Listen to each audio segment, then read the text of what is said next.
பொதுவா நம்ம நாட்டில் ஏதாச்சும் ஒரு அசம்பாவிதம் நடக்குது, ஏதோ ஒரு தப்பு நடக்குது அப்படின்னா டக்குன்னு நம்ம அரசாங்கத்து மேலையும் அரசாங்கத்து ஊழியர்கள் மேலையும் ஒரு குறை சொல்லிட்டு போயிடும். அதுக்கு முன்னாடி இந்த நாட்டில் வாழ்ற நம்ம எல்லாருமே கரெக்டா இருக்குமா அப்படின்னு என்னைக்காவது நம்ம யோசிச்சிருக்கோம்.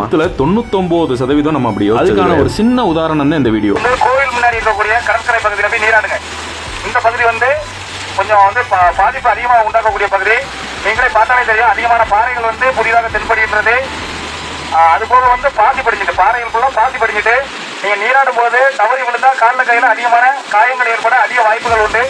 அதனால தயவு கூர்ந்து நீராடக்கூடிய பக்தர்கள் கோயில் முன்புறம் உள்ள கடற்கரை பகுதியில் நீராடுங்க. இது வேற எங்கேயும் இல்ல, நம்ம திருச்செந்தூர்ல தான். பக்தர்கள் பாத்தீங்கன்னா கடல்ல குளிக்கிறாங்க. அந்த கடல்ல பாத்தீங்கன்னா அந்த பாசி இருக்கிற சைடு போகாதீங்க, அங்கிட்டு கோயிலுக்கு முன்னாடி குளிங்க. அந்த மைக்ல சொல்றவர் என்னமோ அவரோட நல்லதுக்கு சொல்ற மாதிரி என்னமோ எகத்தால மயிர அந்த பாசி மேலேயே வீம்புக்கு படுக்கிறேன். அந்த மைக்ல பேசுறவங்க சமஸ்தானத்தை சேர்ந்தவங்களா இருக்கணும், இல்லைன்னா கடலோர காவல் படையா இருக்கணும். அரசாங்கம் ஏதாச்சும் தப்பு பண்ணிருச்சுன்னா அவங்க தான் நம்ம வீடியோல திட்டுறோம், கமெண்ட்ல திட்டுறோம். ஆனா அதுக்கு முன்னாடி நம்மளா ரெஸ்பான்சிபிளா இருக்கோமா இல்லையான்றதை நம்ம முதல்ல யோசிக்கணும். இல்லைன்னா அவங்கள திட்டுறதுக்கு நம்மளுக்கு தகுதியே கிடையாது. அப்படி சொல்றேன்னா சமீபத்தில் நிறைய பாலியல் வன்கொடுமை, பாலியல் பலாத்கார சம்பவம்லாம் நடந்துகிட்டு இருக்கு. இது எல்லாமே என்ன அரசியல்வாதிகளா பண்ணிட்டு இருக்காங்க. நம்மள மாதிரி மக்கள்ல ஒருத்தன் எவனோ ஒருத்தன் பண்ணிட்டு இருக்கான். ஆனா எவனோ ஒரு அரசியல்வாதி தப்பு பண்ணிட்டான்னா மொத்த அரசியல்வாதிகள் எல்லாரையுமே நம்ம திட்டுறோம். அதே மாதிரி பொதுமக்கள் ஒருத்தன் ஒரு தப்பு பண்றான்னா நம்மளும் அதுக்கு ரெஸ்பான்சிபிள். அவன் ஒரு மாதிரி தப்பு பண்ணிட்டு இருப்பேன், நம்ம வேற விதத்துல வேற ஒரு தப்பு பண்ணிட்டு இருக்கோம். சொல்ல கேட்காம அந்த பாசி பாறையிலே படுத்தேன்ல அவன மாதிரி. அதனால முதல்ல நம்ம சமுதாயத்துல நம்மளாம் ஒழுங்கா இருக்குமா அப்படின்றத யோசிச்சு ஒழுங்கா இருக்க ட்ரை பண்ணணும். என்னையும் சேர்த்து தான் நான் சொல்றேன். அதுக்கப்புறம் அரசியல்வாதிகள் பண்ற தப்பெல்லாம் நம்ம எதிர்த்து கேட்கலாம், அவங்கள தூக்கி போட்டு மிதிக்கலாம். இதுதான் என்னோட கருத்து, இதுதான் உங்களோட கருத்தும் அப்படின்னா கமெண்ட்ல சொல்லுங்க. நன்றி, வணக்கம்.